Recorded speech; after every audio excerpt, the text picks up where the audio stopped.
It's 2 a.m. in the morning. My wife is asleep. Time for me to grab the microphone and talk shit. Yo, it's your boy, T-Row Jackson, your unfiltered guide into my mind, my thoughts, and all kinds of crazy shit. We're driving head first into this thing called social awareness. No life jackets required. So buckle up, fans, because this ain't your daddy's podcast. I want to introduce you to the man who's going to be on this podcast with me today. My alter ego, the one and only T-Row Jackson. Damn it. Did he just call me an alter ego? Who's the alter ego here? I'm the man with the logic and the reason. I'm the one who's shooting it to you straight. I don't know, bro. You are my alter ego, but I am the boy, the one and only T-Row Jackson. And today I want to talk to you about something that should get your panties in a twist, your drawers in a bunch, and that is the lies, untruths, and omissions that our parents did or didn't tell us. How it affected what we did and didn't tell our children. Now, to set the stage for this, we're going to need to get into some generational things. Let me break these generations down for you. Silent generation, ages 80 through 97. Baby boomers, ages 61 through 79. Generation X, ages 45 through 60. Millennials, ages 29 through 44. Generation Z, ages 13 to 28, and Generation Alpha 0 through 12 things. The parents that I'm talking about are going to be the silent generation. Now, the silent generation is that generation that comes before the baby boomers, and they were the parents in most cases of the baby boomers. And then on the second part, we're going to talk about the baby boomers and the information that they did or did not give to the millennials. And more further on down the line, then we can get into some generation X's and Z's and all of that. But I want you to hear what I'm saying. The lies, the untruths, and the outright omissions of our parents. Man, did they leave us in a bind. See, now I've analyzed this thing and looked at it in a lot of different ways. And I've heard the stories, and partly I believe them. They did the best they could do. Hey there, Mr. Jackson, and believe me, I use that term loosely. You have the nerve to try to tell me that so-called silent generation did the best they could? BS.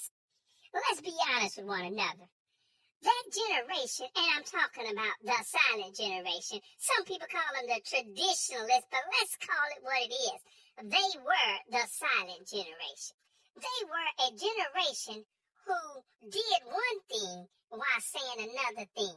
I know you heard it. They say you are to do as I say and not as I do. But I had eyes and all my friends had eyes. So we decided to see what we saw and do what we wanted to. Mr. Jackson, you act like those folks or our parents were acting on no knowledge at all. Let's be honest, man, they had been in the streets. They had lived through some things. They have struggled and had been abused in many ways. So they had knowledge. You know, our parents fought for civil rights. Our parents were a part of the group that did sit-ins, that were paid less than what was comfortable to live on, forced them to have to work 2 to 3 jobs just to make ends meet. Our parents had seen even worse in their parents. They were the children of the sharecroppers. In some cases, they could have even been the children of former slaves.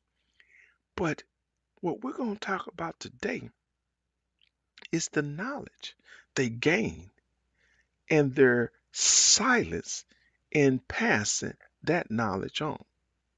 Now, as I said earlier, many of times I've had this conversation, what I've heard people say, and it's going to be my starting point, is that they did the best they can do. Now, I'm going to pose a question to you because it just hits me when I hear they did the best they can do. If you went through struggles and you seen the evil all about you, and you were able to fight through and to survive, what was the value in not passing those experiences on to your children?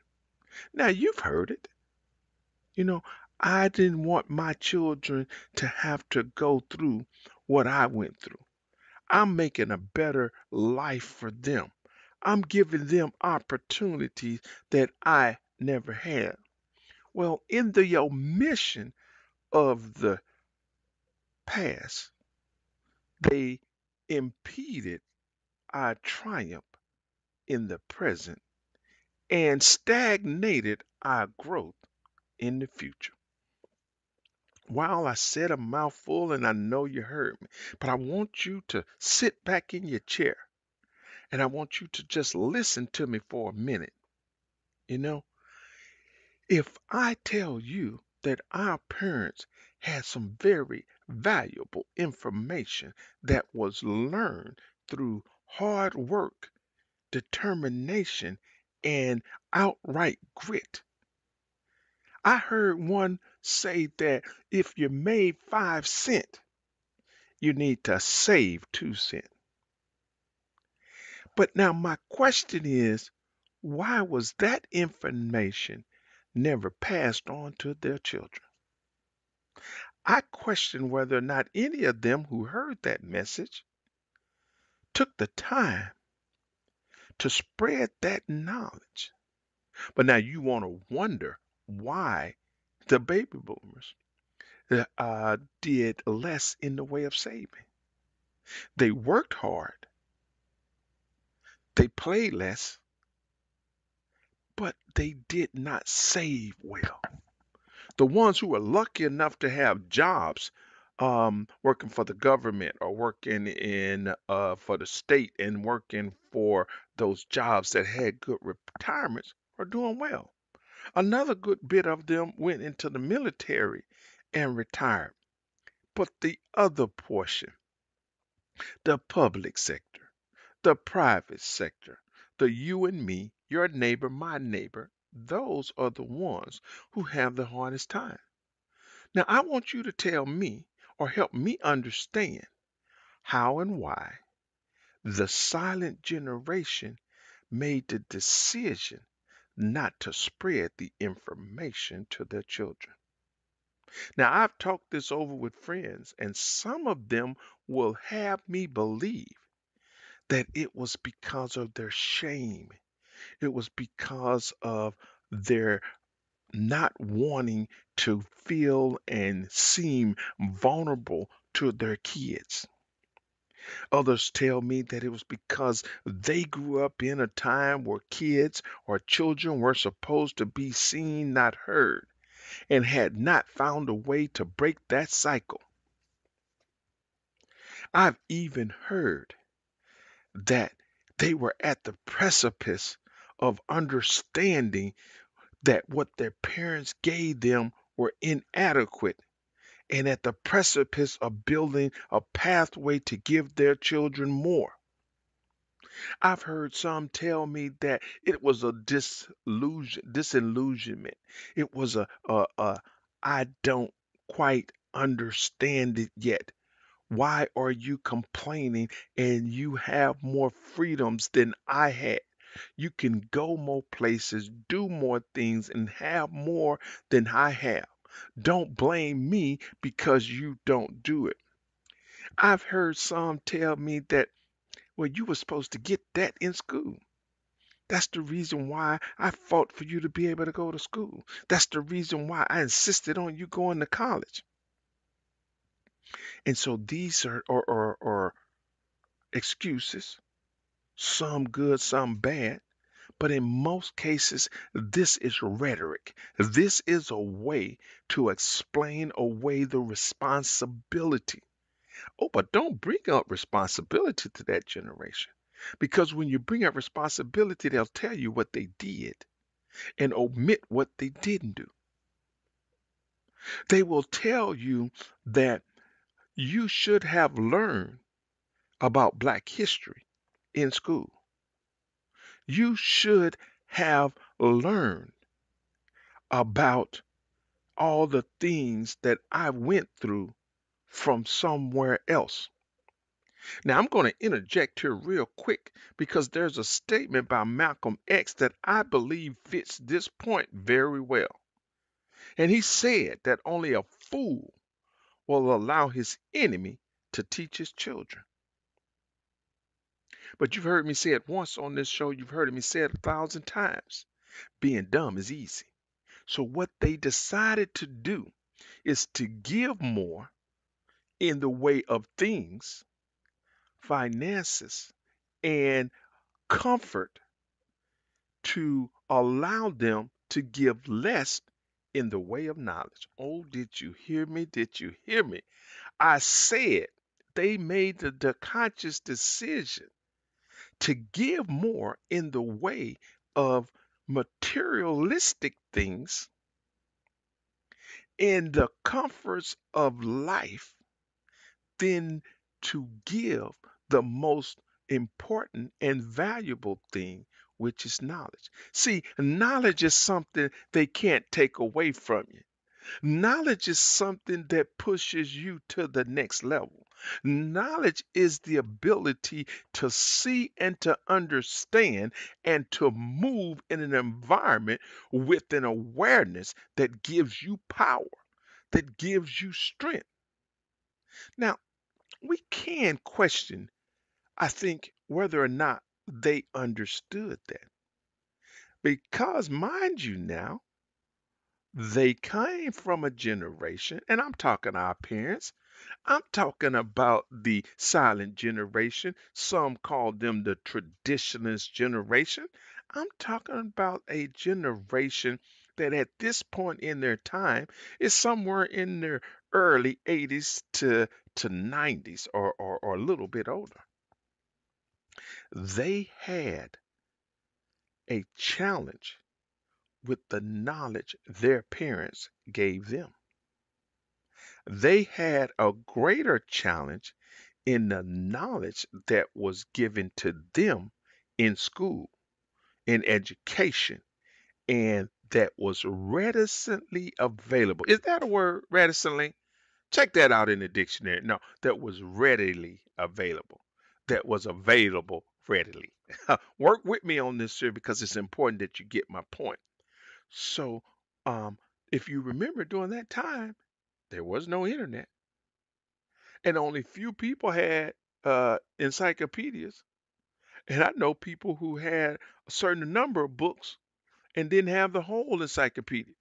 Because for those of you young folks who don't understand that, when you bought the encyclopedias, you can buy them in portions. So you can buy A through D or A through E and F. And then when they came back around, then you can get the another segment of the letters. You can get, G through K or L. And then eventually you would have purchased the entire book. And then you would be able to have that as a resource. Wow. Now, for us in that generation of the boomers, we also know about the library and the Dewey Decimal System. I'm still telling you, we had no internet at this time, didn't have cell phones. And we had to get information in a different manner. So when I tell you there was a challenge in communication and the gathering of knowledge, I think that highlights the importance and the power of getting knowledge from our parents. Did I say a mouthful or did I say a mouthful? I want you to sit back in your seat and take a journey with me. I want to analyze just a few of the reasons why I believe this information was kept. I think it's in the name of the generation, the silent generation. Now, it's funny that they use the term silent generation. I think it's only silent generation from the aspect of their ability to communicate to their loved ones, their children, and others what they did. but they were not silent in the way they moved in society. They stood for something. They stood on integrity and they fought for what they believed in was right. And I tell you, they made changes. They made huge strides. It is because of their sacrifice, their willingness to put it on the line. And when I say put it on the line, I'm telling you, sometimes it was putting life on the line so that we generations, the boomers, the millennials, the Generation X, and the Generation Z would see a better future. But in that, they were not able to see, foresee, or understand there was greater power in the expression of knowledge of what they'd endured to empower generations after them to continue the battle, to prosper from the knowledge, and to move in a manner with the knowledge. You ain't hearing me. I know you're sitting there and you're thinking to yourself, this man done lost his mind. My mama, my daddy are the salt of the earth. They did it all. And I ain't here to try to tell you they didn't. What I am here to tell you is there were some things they could have done better. There were some things they should have done better. There is a blank and a spot in our lives today because of what they didn't do. See, I've heard many of them say, you don't understand. You don't even stand up for things the way you should. How do you stand up for something you don't know anything about? You know what I'm saying? Here, you're talking to me about the struggles of civil rights and what Martin Luther King did. I didn't see it. I didn't feel it. I benefited from the results, but I didn't get the information in school. I didn't get the information at home, but you have the audacity to have an expectation that I move with the same respect that you do for those individuals.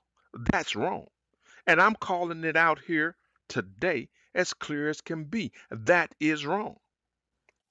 And now that I'm twisted, let me get on your eight. You know what I'm saying, Mr. Jackson? You then took the information that you had, didn't have, should have had, needed to have, and then you passed it on to the millennial. And boy, did you mess that up.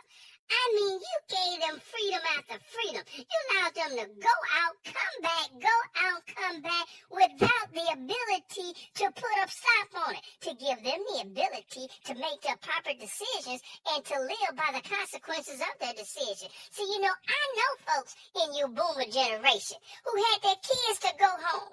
And when things got tough and things got hard, they let them come back home. And here's the thing. It's okay to let your child come back home, but then when they move in and stay there forever, it's something wrong. You got to prepare them to get back out in the world. So you boomers, boy, y'all didn't learn as much as I wish you had learned from your parents. Silent generation, baby boomer generation, y'all all had the same mistakes. You were trapped into the understanding of where you were because of the influence of the parents that you had. Learn better, do better is a statement, so follow through. Now, some people want to tell you then because of all this here, there were unintended consequences. Well, here's what I think. If you do something once, then that can be unintended consequences. But if you do it again, and again, and again, that's a purpose decision.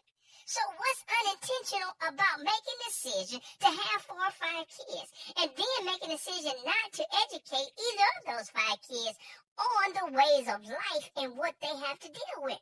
That's purposeful. That's purposeful. Trust me. Now, I'm going to cut you a little slack here, and I'm going to get into some psychological analyzation. Well, I know that ain't no word, but follow me anyway.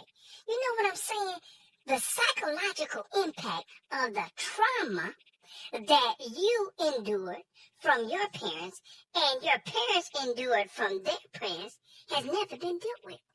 And until you deal with that trauma, until you take time to decompress that effect on your life, then you are bound to do and to repeat the same thing. All right, now, Mr. Jackson, I want you to hold on to something because I'm going to hit you next with this your cognitive dissonance. Oh, man, here's what I mean when I say cognitive dissonance. I mean to suggest to you that the silent generation acted often contrary to their stated values. They said they believed in one thing. They wanted you to believe in one thing, but their actions were a whole nother thing. All right, Mr. Jackson? I'm going to take you here just a little bit more, bro, because here's what I think was going on. A little social and cultural effect or influence. Because that generation, silent generation, what they did is they were ashamed of what they did, how they acted, and how they were viewed, portrayed, and considered in society and in response to their social group.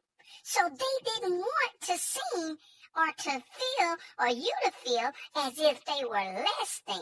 They didn't want you to see their mistakes, learn from their mistakes because they wasn't ready to own up to those mistakes. If I know everything you've done, I may look at you a different way. I think that's what they were thinking, bro. So what I want to do is to help those who are listening get some invaluable points. And these points are simply, not only did they do the best they could, they were working with limited tools. They were creating something from nothing and did not understand all of what they needed to pass on. All right, so that's the base, that's the bottom line. Now, let's be real. Now, life is not in a vacuum. There are some who had the forethought, the wisdom, and the direction to make sure their children got it. And those children prospered in ways that others did not. But now let's pull it to the middle. And the middle is where the baby boomers come in. Now, we started off in a manner that was akin to our parents, but we got the benefit of seeing societal shift and grow. And we had the ability to partake in the vast knowledge and informational superhighway. We got the benefits of internet. We had the ability to do more, go further, and have more than our parents dreamed were possible. And what did we do? I'm talking to you, boomers. What did we do? We duplicated the ignorance of our parents. For so many of us, we did not pass the knowledge of our experience on to our children. Now we bathe them in the lap of convenience, comfort, and amenities. In other words, we gave them shit. We did more for them. We allowed them to do less, and we built them a life of comfort and ease instead of giving them the all-powerful tool of knowledge. It's no wonder that the millennials are the save the world generation. They're the ones who go out and fight for what they believe is right, knowing very well that no matter what happens, they could come home. Because, see, mom and daddy worked hard and bought houses and still have houses. But millennials were more concerned because of how we taught them, they're more concerned about authenticity. If I hear one more time from a millennial, I'm being my authentic self, I'm going to flip my lid. I don't know what I'm going to do. God damn it, every self is authentic. No matter what you do, how you do it, you are authentic. Oh, but what they're really saying is, I want to do things my way, the way that makes me feel happiest, the way that I get the greatest joy, and be damned if anybody else like it. But damn if it helps anyone else, and be damned if it does nothing for anyone but me. That's what authentic self means to me. Oh, that's selfish as hell. But we created it. When I say we again, I'm talking about damn baby boomers. We created it. We made it possible. We told them it was okay to feel that way because we gave them chores. And when they didn't do it, there were no consequences. We gave them PlayStations, Wii boxes. We gave them all types of games. We gave them computers and laptops and cell phones at ages that may have been too young. We gave them information at their fingertips. Now, why in the hell should we be surprised when they spend more time with information at their fingertips than doing any work? Hmm, You ain't hearing me because you don't want to hear it. What you want to do is stay stuck in your understanding of what is and is right. Because, see, at some point in time, someone is going to have to take responsibility for the errors of our teaching. Oh, yeah. Silent generation, you made errors. Baby boomers, you made errors. Now, in telling this story, I'm hoping Generation X and Generation Millennial will do better and make fewer mistakes. Educate your children. Tell them about the way of your struggle. Everybody's got struggle. I don't care how well you craft life, struggles are abundant. Struggles are there for us all. Now, Mr. Jackson, I'm going to break this thing down in as many ways as I can because it's important for me that you get the point. You know, I'm talking to you from a standpoint of observation. I had the beautiful ability to stand back, look, and see what's going on. I ain't had no kids, didn't have no time. All I could do is look and read the room. And I'm telling you, from everything I've seen and everything I've heard, the generation before the baby booming generation, that silent generation, those traditionalists, they were stuck in trying to move forward. They had opportunities that their parents did not have, but they were still under oppression. They were still dealing with trauma. They were still stuck in trying to figure out how to move forward. And they never took time to decompress at home and make the simple decision that when I say I want my child to have it better than me, what I'm saying is I want my child to benefit from the knowledge I've gained. That means knowledge that I gained good, knowledge that I gained that was bad. I want them to understand and see life through my eyes. I want them to have the ability to experience things that I experience so they have the ability to foresee them coming and move around them. See, that would have been the positive way. But I talked to some of those baby boomers today. I talked to some of those silent generations today. And it is amazing to me that they believe, they still contend that they did the best they could. They contend that we have it better. And when I say we, I'm talking about you baby boomers. They look at the generations after them, millennials, and they say all of what they had. And they want you to contribute all of what those generations have to them and their struggles. Well, I say nay, my friend, because in order for a person to benefit from a struggle, they have to know there was a struggle, see the struggle, be taught about the struggle, and taught how to overcome the struggle. That didn't happen. So the attrition of society did happen. There are things that that those silent generations did with sitting in and protesting and fighting for civil rights that had fruit, that bared serious fruit and made it a lot easier for the generations that came after. But the biggest mistake I see is that they did not take the time to educate, to inform, and to enlighten those who came after them about what had happened. And here is the biggest killer of them all. Even though they did not do that, they carry on with the expectation that the generations after them would gain that knowledge. I can only assume we were gonna get it through osmosis.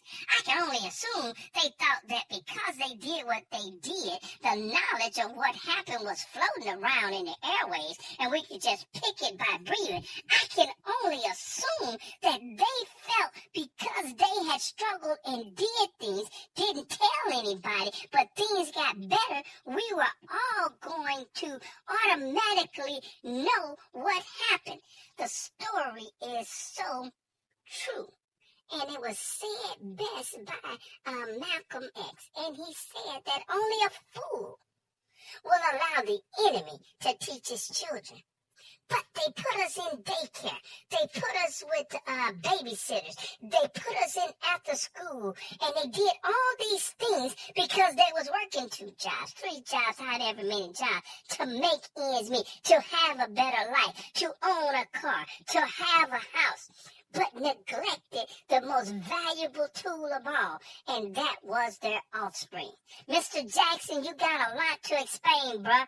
I'm going to say it again. Mr. Jackson, you got a lot to explain, bruh. Bring me some information that helps me understand better what was happening in that time. Now, the last thing we're going to do in this show, we're going to take just a brief moment and talk about what can we do from here. Oh, you heard me talk about the stuff that's been done, the mistakes that have been made, but can we make a difference moving forward? Can we, even with the horrible start we had, help our children to have a better understanding of the struggle of African Americans in America? Can we do a better job to prepare them even though we are behind the 8 ball? I say we can. Let me say it again. I say we can. We have a history of accomplishing what others could not, cannot, and will not. We have a history of achieving what others cannot. We have a history of being able to do things that are said to be impossible. And the truth is, it starts with baby steps. Baby steps are simple. First thing you do is sit your children down and have a talk to them. Start off by apologizing for your lack of explaining things to them. Apologizing for the knowledge you did not give them. Apologizing and letting them know that you should have done better. And then make the announcement, the proclamation that moving forward, you will do better. Let them know that the life they've lived up to now has been inadequate to prepare them for the world. And though it may hurt today, it is still a better way to help them prepare for tomorrow. See, what we're going to tell them in this part is that listen to me, son. Listen to me, daughter. It is important that you process the repercussions of your choices. So let me tell you what that means. When I did this, there was a repercussion. I had to live with that repercussion, which forced me to take responsibility so that I did not repeat it. And it's never too late to take responsibility for your actions, for your poor decisions, for your missteps, for your misguided attempts. It's never too late. So, my daughter, my son, I am making a proclamation on this day that as I move forward as your mother, as your father, I will do better. I will educate you on all that I have learned. And trust me when I tell you that some of the lessons I learned were learned through hardships. A lot of the lessons that I learned were learned through trial and error. My goal is to give you that information so you have additional choices. You can now look at what happened to me as I tell you the story. And as you come upon these same types of situations, you have more knowledge and more information to do better. But son, but daughter, but child, it's going to be hard. There is going to be a harsh learning curve for you to get to the point of this understanding. As your mother, as your father, as your parent, I'm here to guide you, not carry you. I'm here to show you the way, not carry you the way. I've done all the bad things. I've made all the mistakes, but in me I know and I believe that it's not too late. It's time for you to get off your authentic horse and get on your hard work and determination horse. It's time for you to get off, I need this for me, and get a better understanding of what you need to do for the whole. And finally, I say finally, but in my mind, I know it's loose when I say finally.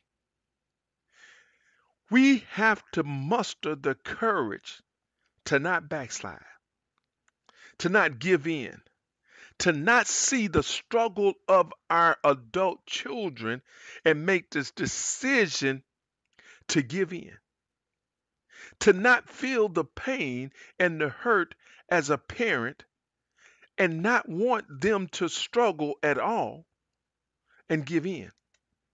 Because when we give in, we prove to them that we never had the strength. We prove to them that we lied to them about what we did and what we endured in the past. We prove to them that we are not what we say we are, but we are what we do. So I am telling you, baby boomers, it takes courage to stand and see your child suffering and know that this suffering is the better for them with the knowledge they will gain. It is better for them to suffer and come to you in communication and to talk through the knowledge of how to overcome than it is for you to write a check. It is better for you to have an engaging conversation and help them craft a way out than it is to take them into your arms. It is more powerful for you to have an understanding with them that you are here for your knowledge and not for your wallet. Not for what you can give them in the material, but what you can give them in the way of understanding. And when this is done, they too will have a greater understanding. And in the teachings, we tell them from the beginning to impart this information in their children from the young, from youth, from childhood, so that they come to the world ready. They come to the world already ready to be a powerhouse, an individual full of knowledge, full of understanding of who they are and from whom they are and where they come from and what their lineage has achieved, to tell to the world that you can't stop me. I am from greatness. I am great, and I can be all that I desire to be. So, hey, my friends, this is the podcast for today. And I want to leave you with a simple understanding that if you get anything from this, you have any enlightenment from that, then I understand. That's good. But if you didn't, I'm asking you to rewind. There was a statement from the old that says, be polite or rewind. I want you to listen to it again. Sometimes again and again. Because in this, I have helped you craft a path forward. I had helped you by answering the question of what can I do now? I've laid out an outline by which you can craft your path with your child. So as I always say, it's your boy, Tyrone Jackson, coming at you the only way I know how, and that's live in audio color. I'm out. So there you have it, another mind-blowing episode brought to you by the one and only Tyronology Jackson. If you managed to learn anything from the knowledge I dropped tonight, consider yourself enlightened. Now go forth and apply what you've learned, but don't be surprised if people don't get it. Remember, mediocrity is the norm, and staying dumb is easy. Until next time, keep your head on a swivel.